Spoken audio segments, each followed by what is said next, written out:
언니들이 돌아왔습니다. 어떤 언니들이길래 뉴스가 되는 건지 지금부터 잘 지켜보시기 바랍니다. 자, 그리고 가려진 소녀들의 뭔가를 가린다고 하는데 무슨 이야기인지 지금부터 윤정혜 기자와 함께 자세히 알아보겠습니다.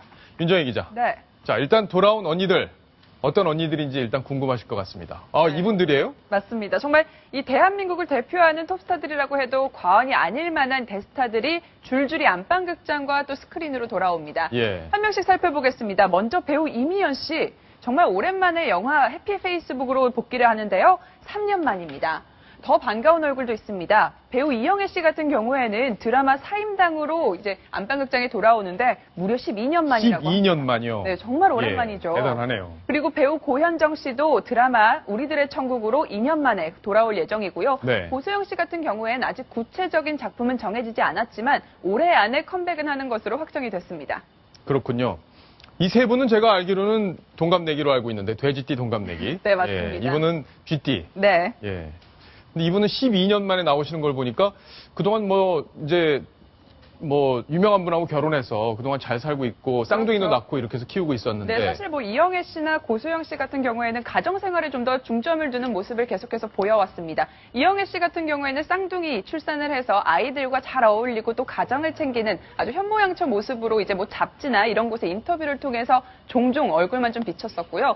배우 고소영 씨도 장동건 씨와 결혼을 한 다음에는 내조에만 좀 집중을 하는 모습을 보여왔습니다. 고소영 씨도 벌써 8년 만에 복귀를 한다고 하니까 이 팬들 굉장히 많이 기대하고 예. 있습니다. 그러니까 고소영 씨 같은 경우는 결혼한 다음에 처음 이제 그렇죠. 복귀를 하는 거예요? 네, 맞습니다. 예. 그러다 보니까 이 시나리오를 고르는데도 굉장히 좀 열심히 좀 꼼꼼하게 살펴봤다고 하네요. 이제까지 러브콜을 보냈던 감독들 굉장히 많다고 하는데 이런저런 이유로 시나리오들을 다 거부를 하다가 최근에서야 이제 몇 개 작품들을 아주 긍정적으로 검토 중이라고 합니다. 네. 이미연 씨하고 이영애 씨는 저도 학교 다닐 때 아주 하이틴 스타로 유명했던 걸로 네. 기억이 나는데 저랑 연배들도 비슷하고 황스택 기자. 네, 그때 중학생이었나요? 비슷한 것 같습니다. 누굴 더 좋아했습니까, 혹시? 이미연 씨하고 이영애 씨 중에 고르라 그러면은 저는 이영애 씨고요. 예. 저 네 분 중에 제일 한 명을 고르라면 저는 고현정 씨를 상당히 좋아했습니다. 그래요? 네, 왜냐하면 예.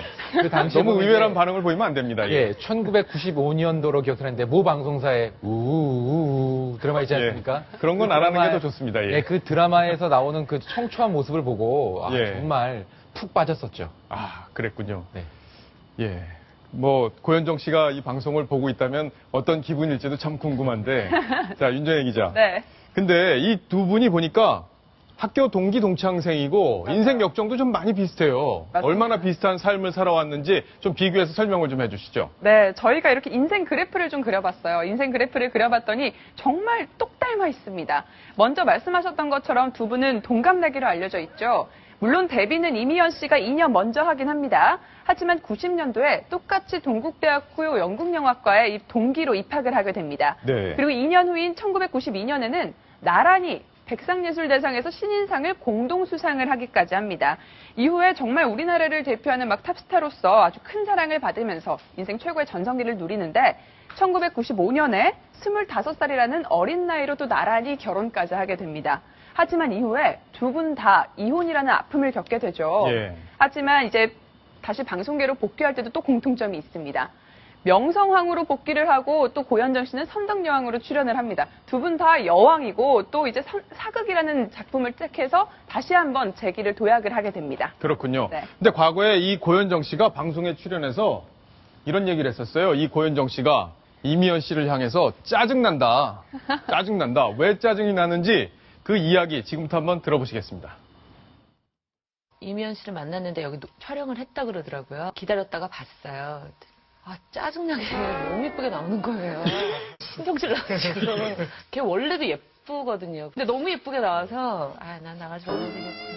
그러면 고현정 씨가 생각하는 이 시대 최고의 비주얼적으로 아름다운 배우는 이미연 씨입니까? 네, 이미연 씨가 예쁜 것 같아요. 예, 서로 칭찬해주는 얘기를 하는 건 아닌가 이런 생각도 되는데, 자, 이미연 씨도 고현정 씨에 대해서 이야기를 한 적이 또 있습니다. 이 이야기도 한번 들어보시겠습니다. 자, 이야기 한번 같이 또 들어보겠습니다. 예.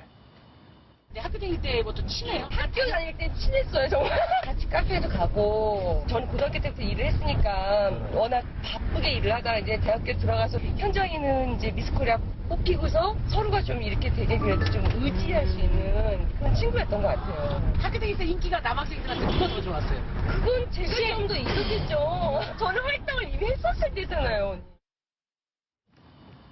네, 자, 두 배우 다 사실 라이벌로도 유명하다고 하는데 예. 두 분이 굉장히 또 친하기로 유명하니까 그만큼 뭐 짜증난다 이런 얘기까지 예. 가능한 것 같네요. 진짜 친한지 안 친한지는 두 분한테 그렇죠. 다른 자리에서 한번 여쭤봐야 될 것 같다 이런 생각이 듭니다. 아마 라이벌 의식도 상당히 강하지 않을까 이런 생각이 드는데 어쨌든 이 네 분이 브라운관으로 복귀를 한다고 하니까 아마 시청자 여러분들도 상당히 기대를 하지 않을까 해서 저희가 정리를 해드렸습니다. 자, 이번엔 걸그룹 얘기를 조금 더 이어가 봐야 될 텐데 네. 걸그룹들이 올여름에 대거 복귀한다. 지난번에 맞습니다. 저희가 윤정희 기자와 함께 소식을 전해드렸는데 얼마 안 남은 거네요. 이제 여름이 다 다가왔으니까. 그렇죠. 올 7월, 8월 정말 걸그룹 대전이라는 말이 붙을 정도로 아주 삼촌 팬들 마음 설레게 할 걸그룹들 대거 총출동합니다. 일단 어제 걸그룹 AOA 그리고 시스타가 컴백을 했고요. 소녀시대와 걸스데이, 에이핑크 등 이렇게 인기 최정상에 있는 여자 아이돌 그룹들이 줄줄이 출사표를 던질 예정이라고 합니다. 예. 또 저런 아이돌 그룹뿐만 아니라 정말 중소형 걸그룹까지 포함을 하면 7월, 8월 이 두 달 동안에만 걸그룹 10여 팀이 각축을 벌인다고 하네요. 또 보통은 이렇게 서로 컴백 시기를 좀 조율을 하곤 해요. 그렇죠. 경쟁을 좀 피하기 위해서 조율을 하는데 이번엔 이렇게 다 같이 총출동을 하는 만큼 상당히 좀 치열한 경쟁이 일어날 거라는 분석이 지배적입니다. 예. 저는 화려한 안무 때문에 더 걸그룹들이 우리의 시선을 잡기도 하는데 네. 여성원 변호사의 표정을 보니까요. 제가 본 중에 가장 모니터를 열심히 지금 바라보고 계시는 것 같습니다. 저는 저기 걸그룹들- 걸그룹이 누군지 거의 모릅니다. 예, 그렇게 말씀하실 걸로 저도 알고 있었어요. 자, 그런데 윤정희 기자, 지금 보면 화면에서도 봤지만 사실 우리 좀 나이가 연세가 있으신 분들 중에는 야, 걸그룹들이 너무 좀 야한 포즈, 또 야한 장면들을 연출하는 것 아니냐 이래서 걱정하시는 분들도 있어요. 네, 사실 걸그룹들은 여름에 데뷔하는 걸 굉장히 선호한다고 해요. 예. 보셨던 것처럼 저렇게 선정적으로 보일 수도 있는 의상의 선택이 굉장히 자유롭기 때문이죠. 날씨가 네. 덥다 보니까 짧은 의상, 또 시원시원한 의상을 입을 수 있고 또 그만큼 대중의 시선을 사로잡고 또 그만큼 지역 행사나 축제에 이제 나오면서 돈벌이도 쏠쏠하게 할 수 있기 때문인데요. 대신에 말씀하셨던 것처럼 경쟁이 또 치열해지다 보면 서로 노출 경쟁으로 가기도 마련입니다. 예.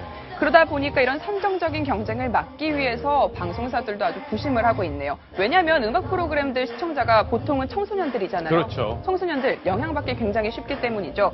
그래서 방송 3사에서는 각각 이렇게 좀 데뷔를 한다고 합니다. 먼저 KBS부터 보시죠. KBS는 미리 리허설을 할 때부터 무대에 나갈 때 입을 의상까지 다 갖춰 입고서 리허설을 한다고 합니다. 예. 그러고서 정말 의상이 선정적이지는 않은지 또 안무가 또 선정적이지는 않은지 미리 다 검토를 한다고 하고요. MBC 같은 경우엔 사진으로 미리 검토를 합니다. 의상이 좀 어떻게 문제는 없는지 실제로 본다고 하고 실제로 이 겉옷에 문제가 있었던 걸그룹에게는 좀 수정을 해달라 요청을 하기도 한다고 그렇군요. 하네요. 또 SBS도 마찬가지입니다. 선정적인 안무 전부 다 수정을 한 다음에야 무대에 설 수 있다고 하네요. 예. 자, 어쨌든 여름에 걸그룹들이 대거 복귀를 한다고 해서 좀 기대감이 커지고 있는데 특히 청소년들, 젊은 분들도 이 노래 어떤 노래 나올지 기대감이 큰 상황인데 너무 선정적인 장면들은 좀 자제해 주는 게 또 정신 건강에 좋지 않을까 이런 생각도 듭니다. 자, 이번 소식 여기까지 정리합니다.